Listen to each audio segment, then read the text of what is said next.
বুঝতেই পারছো দেখে 9:15 আমি শ্যুট থেকে এসছি, সেটা আশা করি বুঝতে পারছো। আমার মুখে রয়েছে মেকআপ, তো ফিরে আমি এখনো মেকআপ কিচ্ছু তুলতে পারিনি। জাস্ট হাত মুখটা মানে মুখ বলছি সরি, জাস্ট হাত পাটা খুব ভালো করে সাবান দিয়ে ধুয়ে জাস্ট জামাটা চেঞ্জ করেছি, করেই আমি রান্না করতে বসে গেছি।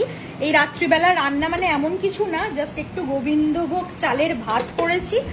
আর যেটা করছি সেটা হচ্ছে এইখানে হচ্ছে আলু ভাজা, ঠিক আছে। তো গোবিন্দভোগ চালের ভাত আর আলু ভাজা এইটা করছি, তার কারণ হচ্ছে সায়কের সাথে আজকে আমার আফটার শ্যুট হরিনাভির মেলায় যাওয়ার কথা ছিল, যেটা হচ্ছে রথের মেলা, যেটা আমরা লাস্ট ইয়ারও গেছিলাম। বাট আজকে সামহাউ ও গেছিল হচ্ছে ওর বৌদির বাড়িতে কাকিমাকে নিয়ে, তো সেখানেই ওর এতটাই দেরি হয়ে গেছে যে মানে আর রাস্তায়ও বললো নাকি অসম্ভব জ্যাম, তো ও এখন ফিরছে। তা সেই জন্য আমাদের আর মেলা যাওয়াটা হলো না, সেটা আমাদের প্ল্যানটা ক্যান্সেল করতে হলো। কিন্তু যেহেতু আমাদের দেখা করার কথা ছিল, তো সেই জন্যে সায়ক বলল যে আমি তোর বাড়িতে আসবো, আর আজকে ওর ভেজ, তো আমাকে বলল যে তোর বাড়িতেই আমি খাবো, তুই আমার জন্য জাস্ট ভাত আর আলু ভাজা কর, আমি আর কিছু খাবো না, জাস্ট ভাত আর আলু ভাজা, কারণ ওর আজকে ভেজ। এইবারে আমিও যেহেতু রাতে মানে সেরকম কিছু খাই না, আমার খাওয়া দাওয়াটা একদমই আলাদা, তো ভাত টাত আমি কিছুই খাই না। আলু ভাজা, তার আলু ভাজাটা আবার কথা বলতে বলতে যদি পুড়ে যায় তাহলে আবার আরেক বিপদ হবে, কারণ জাস্ট আলু ভাজাটা দিয়েই তো খাবে। আলু ভাজাটা একটুখানি আমি এদিক ওদিক করে নিয়ে আমি কথা বলছি, 1 সেকেন্ড। তো ও বললো আমাকে যে আমি তাহলে আর বাড়িতে গিয়ে খাবো না, মাকে জাস্ট বাড়িতে ড্রপ করে দেবো, করে দিয়ে আমি তোর বাড়িতেই আসছি, তুই আমার জন্য একটুখানি ভাত আর আলু ভাজা কর, আর একটুখানি মাখন বা ঘি দিয়ে আমি খাবো, সেটাই আমাকেও বললো। তো আমার তো ডিনার অলরেডি ডান, আমি তো খেয়েই নিয়েছি, আমি যা খাই এইটা আমি ওর জন্যই করছি। আর যেহেতু ওর ভেজ, তাই জন্য ওকে আমি কিছুই আর করে দিতে পারলাম না। আমার মানে ঘরে ডিম ছিল, চাইলে আমি একটু ওর জন্য ডিম ভাজা করে দিতে পারতাম, কিন্তু যেহেতু ওর ভেজ সেই জন্য আমি তো সেটা ওকে করতে পারবো না। আর আলু ভাজাটাও পেঁয়াজ দিয়ে করতে পারতাম, কেন পেঁয়াজ আলু ভাজা খেতে খুব ভালো লাগে, কিন্তু পেঁয়াজও দিতে পারবো না। তো বেচারাকে শুধুমাত্র আমি এই মানে ডাল বলছি, মানে ডাল আছে, ডাল আমার আগের দিনের আছে, এবার ও তো আবার ফ্রিজে রাখা জিনিস খায় না। আমার কাছে লাউ দিয়ে ডাল আছে বানানো, কিন্তু সেটা তো আজকের নয়, তো ও আবার ফ্রিজে রাখা জিনিস খায় না, সেই জন্য ডালটা খাবে কিনা আমি জানি না। বাট এই আলু ভাজার ভাতটা একদম এক্ষুনি বানাচ্ছি, তো হোপফুলি ও এইটা দিয়েই রাত্রে ডিনার করবে। বেচারাকে আমি আজকে আর কিছুই ভালো মন্দ খাওয়াতে পারছি না, এইটুকুই খাওয়াবো। তো ও আসলে আবার বাকি ব্লগে কি হচ্ছে না হচ্ছে সেটা নেক্সট ব্লগে থাকবে। ও আসলে অবশ্যই আমি ব্লগ করব এবং তোমাদের দেখাবো। আপাতত এইটুকুই থাক, বাই। এরকম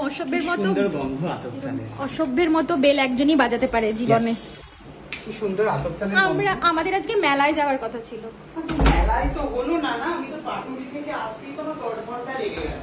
তুই কি কোথায় যাচ্ছিস? বাথরুমে যাব। এটাও তুই দেখাবি দর্শকদের? হ্যাঁ আসুন দর্শক, আমি এখন রাখবো করোনা বলছি, আমি ভাবলাম আমি করোনা বললাম।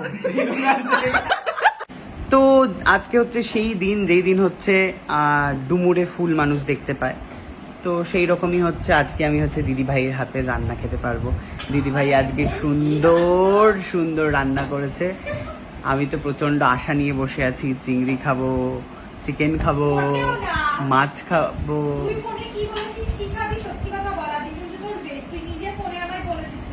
ও সরি, তাহলে পনির খাবো অথবা ঘুগনি খাবো, যেগুলো আমার বাড়িতে এসে খায় সেগুলোই খাওয়া।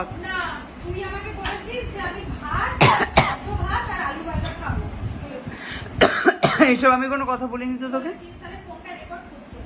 ও মা, তো করতে পারতিস তো, তুই আলু ভাজার সেদ্ধ ভাত খাবি বলে রেখেছিস আমাকে।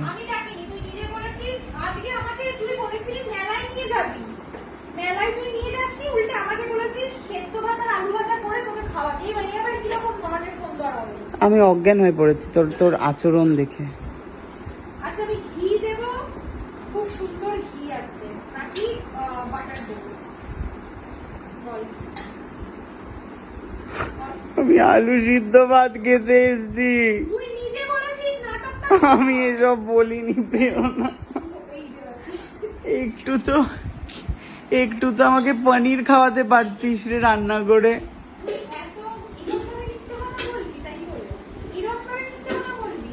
কি ইয়ার কি মারছে আমার যা মনে হচ্ছে, দেখি এখন আসছে আমার সামনে খাবার, জানি ইয়ার কি মারছে। So let's see.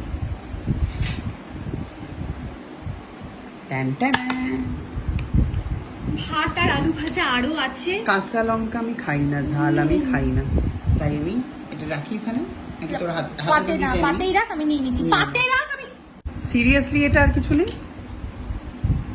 তুই এইভাবে লোকের সামনে আমাকে ছোট করবি? তুই নিজে বলেছিস কিন্তু ফোন করে যে তুই কি খাবি। তুই আমাকে এটা খাওয়াচ্ছিস, আর আমার বাড়িতে এসে নাকি এখানে খালি নুন পনির আছে, পাওয়া যায়, এই এখানে নুন পাওয়া আছে, যায়, নুন সমেত মেখে নিবি। থেগড়ি বেগড়ি পাওয়া যায়। দাঁড়া, নুনটা তো একদম অদ্ভুত জায়গায় দিয়েছিস না তুই। ব্যাস এই খাওয়ার প্রেরণা। আরো ভাত আছে, ঠান্ডা ভাত। ভাতটা তাহলে গরম করে দিচ্ছি। না, গরম ঠিক আছে, ঠিক আমি আছে, একটু আগেই ভাতটা ঠিক আছে, ঠিক আছে, বানিয়েছি। দে দে দে দে, ঘি দে বাবা। আর কিছু খাওয়ার সত্যি নেই? আগের দিনের ডাল আছে, খাবি? না ফ্রিজে রাখা না ডাল। না না, ওই বাসি পচা জিনিস বাবা খাই না। তোকে আমি একটা ভিডিও পাঠিয়েছি। আমি আর একটু ঘি দেবো। ঘি লাগবে, সেটা ভবিষ্যতে লাগবে, কিন্তু বলছি আর লাগবে না এখন। কিভাবে মানুষকে অত্যাচার করতে দেখছেন আপনারা? আলু ভাজাও আছে, ভাতও আছে, ঠিক আছে?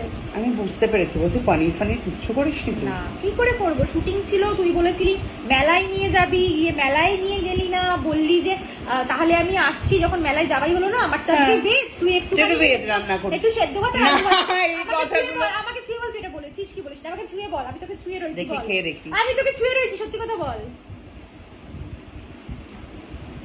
তোকে আমি ছুঁয়ে বলছি, মানে ছুঁয়ে রেখেছি, তুই বল তুই এটা বলেছিস কি বলিস।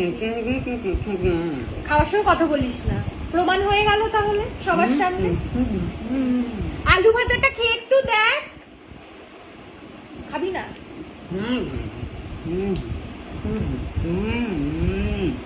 আলু ভাজাটা একটু খা, শুধু মুখে একটু আলু ভাজাটা খেয়ে দেখ। আলু ভাজাটা একটু শুধু মুখে খা।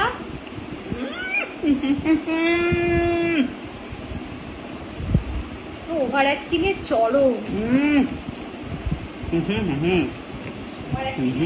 আমাকে কিন্তু তুই ছুঁয়ে সত্যি কথাটা বলতে পারলি না যে তুই কি বলেছিস, কিন্তু তুই বলতে পারলি না।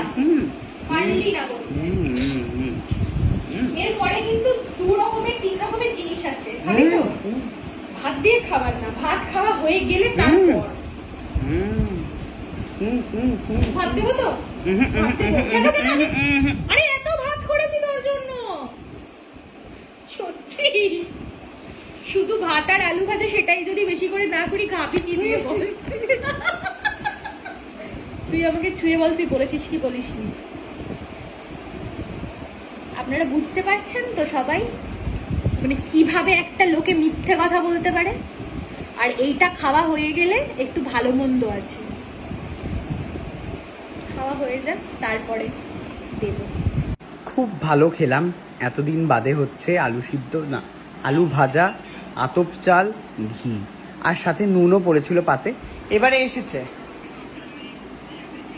দেখা যাচ্ছে না কি কি আছে। লা লা লা লা লা লা লা লা লা লা।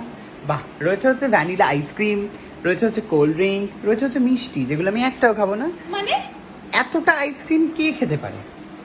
তো আবার ভ্যানিলা। ভ্যানিলা হচ্ছে সবথেকে ভালো আইসক্রিম, যার মধ্যে কোনো কালারস নেই, কিছু নেই, সবথেকে ভালো আইসক্রিম। একটু চকলেট সিরাপও যদি দিয়ে দিতেই সব পরে। চকলেট সিরাপ নেই। খা না, একটু এরকম করিস না। এতটা তো খাবোই না, খা না। হাফেরও হাফ তালে রেখে দে। মানে ওইটুকুনি আইসক্রিম থেকে আবার হাফে হাফ কি রাখবো? খাইয়েছে প্রেরণা আজকে অনেক দিন বাদে, মানে জীবনে প্রথমবার বলতে পারেন আমি এই বাড়িতে হ্যাঁ, জীবনে দ্বিতীয়বার। প্রথমবারের খাওয়াটাকে আমি ধরছি না, কারণ ওটা বাসি পচা খাবার। তারপরে তোকে দ্বিতীয়বারে কফি করে খাইয়েছি। ভাই ওইগুলোকে খাওয়া নয়, ভাই ওগুলো খাওয়া নয়, ওগুলো খাওয়া নয়। এই প্রথমবার আমি প্রেরণার বাড়িতে একটু খেলাম। কেউ ভীষণ ভালো লাগলো নিশ্চয়ই আপনাদের ব্লগটা। Thank you so much. ভালো করে কমেন্টে লিখুন, বা প্রেরণা কি অসাধারণ রান্না করেছিস তুই, বা প্রেরণা কি ভালো খাইয়েছিস ভাইকে, লিখুন এগুলো একটুখানি কমেন্টে।